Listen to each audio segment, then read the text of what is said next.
téléspectateurs de Bloc 221 TV, bonjour et bienvenue, c'est l'heure de la revue de l'actualité. Le Premier ministre Ousmane Sonko a annoncé mercredi en Conseil des ministres à l'organisation prochaine d'une rencontre interministérielle sur la problématique du trafic de bois et de la déforestation dans les régions sud et de l'est du pays. Il a relevé que les mesures mises en œuvre par le gouvernement n'ont pas permis à ce jour de mettre fin à ce fléau, malgré les risques d'une catastrophe environnementale et écologique. En perspective de la rencontre interministérielle, il a souligné l'urgence de procéder à l'audit des ressources financières importantes mises en place par l'État pour la montée en puissance de la direction des eaux et forêts, chasse et conservation des sols, en particulier celles destinées à la fourniture d'équipements de sécurité, de véhicules d'intervention et de matériel technique. Le Premier ministre a également relevé l'importance attachée à suivi de l'activité minière dans les zones concernées. Le chef de l'État a rappelé mercredi en Conseil des ministres son attachement au respect de la souveraineté du peuple, invitant notamment le gouvernement à veiller au bon déroulement des assises de la justice lancées mardi à Diamniadio dans le département de Rufisque. Bassirou Diomaye Faye a dès lors réitéré son engagement à œuvrer sans relâche pour un Sénégal juste et transparent, ancré dans ses valeurs séculaires et réconcilié avec ses institutions. Il a ainsi demandé au ministre de la Justice de veiller avec le facilitateur qu'il a désigné, les présidents des commissions et sous-commissions, au bon déroulement des assises de la justice dont les conclusions et recommandations feront l'objet d'un examen bienveillant et pragmatique ainsi que d'un suivi approprié par le pouvoir exécutif, rapporte le communiqué. L'homme d'affaires Doro Gueye a bénéficié d'un retour de parquet ce mercredi. Il a été interpellé dans une affaire d'escroquerie foncière portant sur la somme d'1,2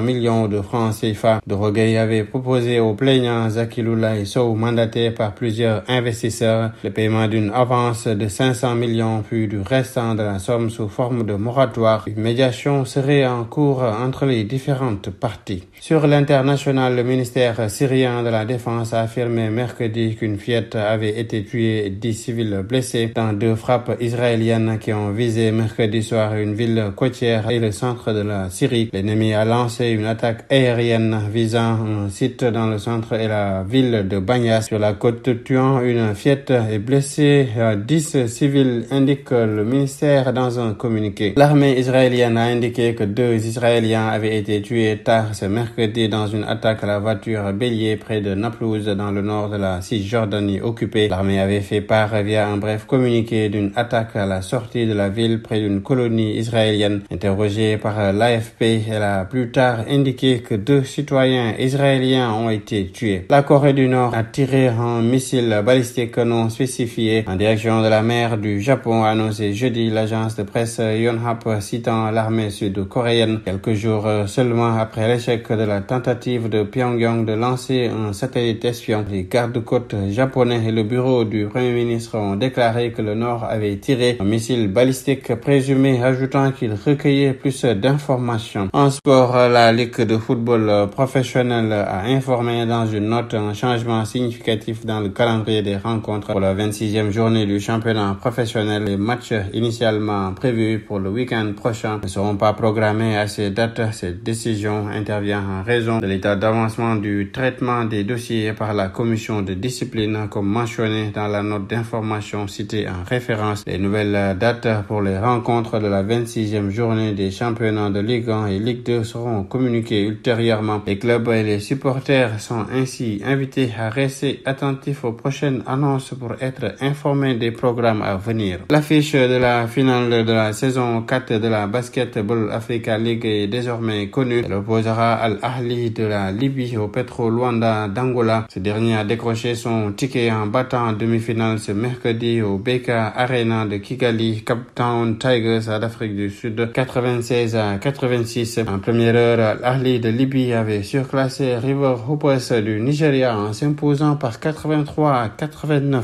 C'était tout, mesdames et messieurs. Nous vous donnons rendez-vous dans un autre numéro. D'ici là, restez avec nos programmes. Bloc 221 TV.